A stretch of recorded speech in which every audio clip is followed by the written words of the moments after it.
മരുഭൂമിയിലെ പ്രലോഭനം. അനന്തരം പിശാചിനാൽ പരീക്ഷിക്കപ്പെടാൻ ആത്മാവ് യേശുവിനെ മരുഭൂമിയിലേക്ക് നയിച്ചു. 40 പകലും 40 രാവും ഉപവസിച്ചു കഴിഞ്ഞപ്പോൾ അവന് വിശന്നു. പ്രലോഭകൻ അവനെ സമീപിച്ചു പറഞ്ഞു, നീ ദൈവപുത്രനാണെങ്കിൽ ഈ കല്ലുകൾ അപ്പമാകാൻ പറയുക. അവൻ പ്രതിവചിച്ചു, മനുഷ്യൻ അപ്പം കൊണ്ട് മാത്രമല്ല ദൈവത്തിൻ്റെ വായിൽ നിന്ന് പുറപ്പെടുന്ന ഓരോ വാക്കുകൊണ്ടുമാണ് ജീവിക്കുന്നത് എന്ന് എഴുതപ്പെട്ടിരിക്കുന്നു. അനന്തരം പിശാച് അവനെ വിശുദ്ധ നഗരത്തിലേക്ക് കൂട്ടിക്കൊണ്ടുപോയി ദേവാലയത്തിൻ്റെ അഗ്രത്തിൽ കയറ്റി നിർത്തിയിട്ടു പറഞ്ഞു, നീ ദൈവപുത്രനാണെങ്കിൽ താഴേക്ക് ചാടുക. എന്തെന്നാൽ നിന്നെക്കുറിച്ച് അവൻ തൻ്റെ ദൂതന്മാർക്ക് കൽപ്പന നൽകും. നിന്റെ പാദം കല്ലിൽ തട്ടാതിരിക്കാൻ അവർ നിന്നെ കൈകളിൽ താങ്ങിക്കൊള്ളും എന്ന് എഴുതപ്പെട്ടിരിക്കുന്നു.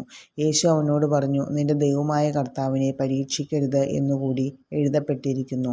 വീണ്ടും പിശാച് ഏറെ ഉയർന്ന ഒരു മലയിലേക്ക് അവനെ കൂട്ടിക്കൊണ്ടുപോയി ലോകത്തിലെ എല്ലാ രാജ്യങ്ങളും അവയുടെ മഹത്വവും അവനെ കാണിച്ചുകൊണ്ട് അവനോട് പറഞ്ഞു, നീ മുട്ടിന്മേൽ വീണ് എന്നെ ആരാധിച്ചാൽ ഇവയെല്ലാം നിനക്ക് ഞാൻ നൽകാം. യേശു കൽപ്പിച്ചു, സാത്താനെ, ദൂരെ പോകൂ.